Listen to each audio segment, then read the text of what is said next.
Menjelang pemindahan ke lapas super maksimum security Nusa Kambangan, Amar Zoni menulis surat terakhir yang ditujukan untuk sahabat sekaligus guru spiritualnya Ustadz Dery Sulaiman. Dalam surat itu, mantan suami Rizbela tersebut mengungkapkan kegelisahan dan rasa kecewanya atas pemberitaan yang menyebut dirinya sebagai bandar narkoba. Ia menegaskan bahwa tuduhan itu tidak benar dan dirinya hanyalah seorang figur publik yang sedang menjalani masa pembinaan. Surat tulisan tangan itu kemudian diserahkan melalui seorang utusan sebelum Amar Zoni dipindahkan bersama 40 tahanan berisiko tinggi lainnya dari rutan Salemba menuju Nusa Kambangan pada 16 Oktober 2025. Dalam isi suratnya, Amar Zoni mengaku sadar bahwa kepercayaan publik sulit didapat kembali. Namun, ia yakin kebenaran akan terungkap melalui jalur hukum. Ustadz Dery yang membacakan surat tersebut di media sosial mengajak publik untuk tidak langsung menghakimi, melainkan menunggu proses hukum berjalan. Ia berdoa agar Amar Zoni mendapat keadilan baik jika memang bersalah maupun tidak. Surat itu kemudian menjadi viral dan menimbulkan reaksi beragam dari netizen yang berbakti, antara simpati dan cemooh terhadap sosok Amar Zoni yang kembali tersandung kasus narkoba. Assalamualaikum warahmatullahi wabarakatuh.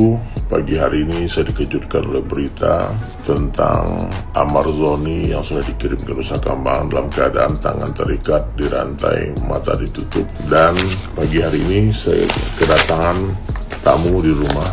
Beliau menyampaikan amanah Amar sebelum dikirim ke Nusa Kambangan menulis surat dan dia minta tolong dibacakannya.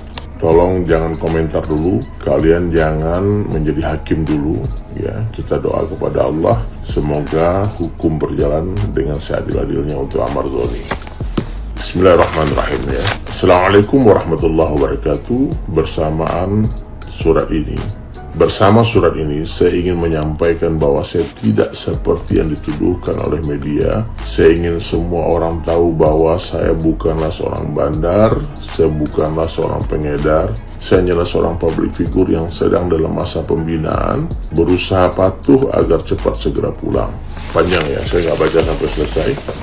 Saya berharap siapapun yang menonton video ini, tulis yang baik-baik komentar ya. Ini ujian berat buat Amar ya. Ingatlah, pengadilan di dunia bukanlah pengadilan yang sesungguhnya. Yang menang belum tentu benar, yang kalah belum tentu salah. Saya cuma berdoa kepada Allah semoga aparat hukum ya, pemerintah kita bisa berlaku adil, jaksa, hakim menggunakan hati nuraninya. Kalau memang Amar bersalah, hukumlah dengan hukuman seberat-beratnya. Tapi kalau Amar tidak bersalah, tolong dibantu, dipulihkan nama baiknya. Amar orang baik, dia sekarang sudah hijrah, dia sudah sholat. Saya banyak bicara sama Amar waktu kemarin, saya berjumpa di dalam rutan itu. Saya shock betul-betul, saya nggak menyangka kalau Amar diuji dengan ujian seberat ini. Allahu Akbar, Allahu Akbar, walillahilham, la haula wala quwata illa billah. Semoga Amar diberikan kekuatan untuk menjalani ujian ini dan kita menjadilah orang baik ya, karena ini bisa terjadi kepada siapapun. Ujian-ujian semacam ini, nah ini jadi pelajaran bagi kita bahwasanya berteman harus dengan orang baik-baik ya. Berteman dengan penjual minyak wangi, kata Nabi, kalian akan dapat wanginya. Berteman dengan pandai besi, kalian akan dapat asapnya. Dari Amar Zoni kita belajar, semoga kita semua mendapat hikmahnya dan Amar diberikan kesabaran dan bisa bebas dan menjadi manusia lebih baik lagi, amin. Nah, gimana nih menurut netizen yang terhormat? Silahkan berkomentar ya. Amar, selain kau ganteng, tinggi, ya kan, kekar, punya sifat yang konsisten lagi, ya kan, konsisten, berpegang teguh sama pendirian, ya kan, bahwasanya sekalinya tetapnya tuh, dan gak akan ada kata kapok. Sekarang malah ngedar. Untung aja bini lu udah kabur. Karena memang iya, setahu-taunya orang, sekenal-kenalnya orang, bahkan orang tua, akan lebih kenal lagi istri. Istri yang bakalan paham betul bagaimana karakter kau, tingkah kau bisa berubah atau enggak. Nyatanya memang nggak bisa berubah kau. Nggak ada kapok-kapoknya. Enak ya di dalamnya.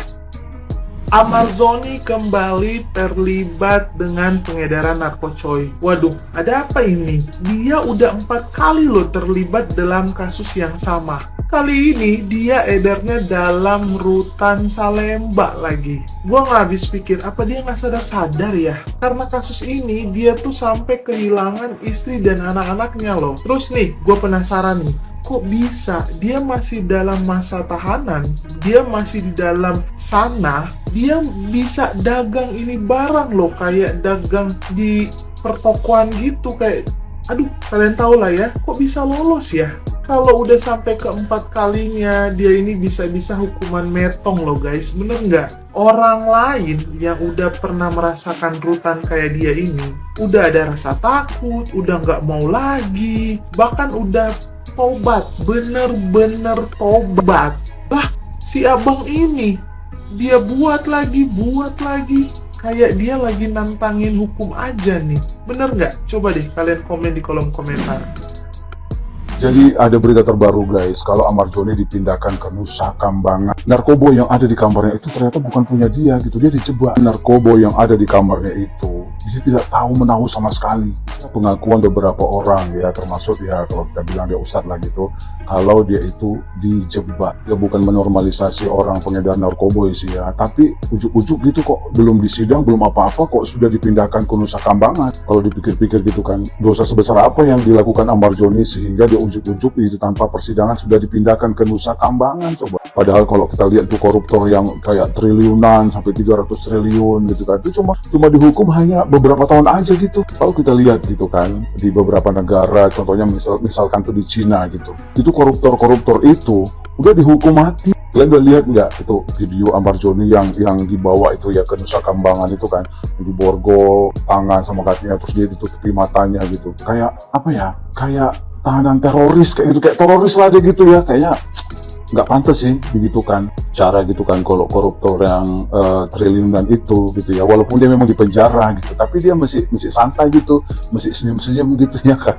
Bisa kita lihat sama-sama kayak gitu, dia masih bisa senyum-senyum ya, walaupun dia di borgol tapi masih bisa senyum-senyum gitu. Ini matanya ditutup coba ya, padahal kayak si koruptor itu kan dia sudah merampok uang rakyat, harusnya koruptor juga digitukan ini. Nah kayak kasus Amarzoni ini kan masih praduga tak bersalah gitu kan, harusnya masih ada pertimbangan kayak gitu. Satu pertanyaan yang di benakku ini ya, kadang-kadang aku heran gitu, di lapas itu kok bisa beredar gitu narkoba? Heran kan, apa orang yang keluar masuk itu nggak diperiksa, atau ini jangan-jangan ada yang bermain di dalam ini ya kan? Nah jadi sebenarnya ini harus ditelusuri gitu, dan harusnya juga ada investigasi kayak gitu. Jadi jangan Amarzoni aja yang kena hukum berat, ya nggak sih? Amarzoni dipindahkan ke Nusa Kambangan. Waduh ya. Ini sih berat sih ya. Seperti yang kita ketahui ya, Amarzoni ini udah terlibat berkali-kali dalam kasus narkoba.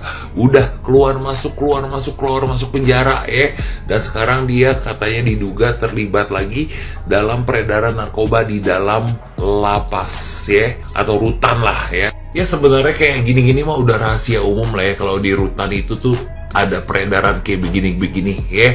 Dan Nusa Kambangan itu pengawasannya sangat ketat. Itu adalah penjara yang paling menakutkan di Indonesia ya.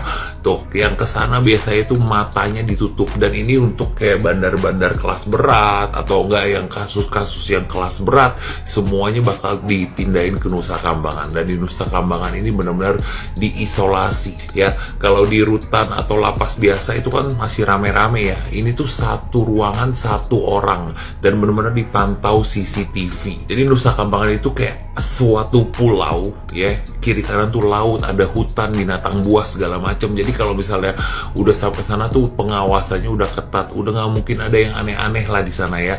Tidak akan ada handphone, tidak ada, mungkin di lapas lain masih ada peredaran handphone, tidak ada yang aneh-aneh juga gitu loh di sana. Pokoknya ini yang udah paling ketat, dan lo mau kabur sekalipun harus melewati hutan belantara ya. Mungkin matanya ditutup juga supaya nggak tahu jalan ke sana kali ya. Dan kalau sampai sana tuh tangan diborgol, kaki diborgol, pokoknya neraka lah di sana ya, the real penjara tuh di sana itu tuh. Intinya gini lah ya, kalau ngejalanin hukuman itu nggak usah yang aneh-aneh gitu ya, soalnya kalau aneh-aneh lu pasti bakal dipindahin, entah dipindahin kemana, ke daerah mana gitu kan, dan makin susah tuh keluarga lu untuk besuk, makin susah untuk hubungin lu, udah nggak ada akses lagi ke sana ya, mungkin ada telepon umum gitu, dan itu pun juga dijatah-jatahin gitu ya. Dan begitu sampai ke Nusa Kambangan itu ya lu harus diisolasi dulu berapa lama, gue lupa lah ya.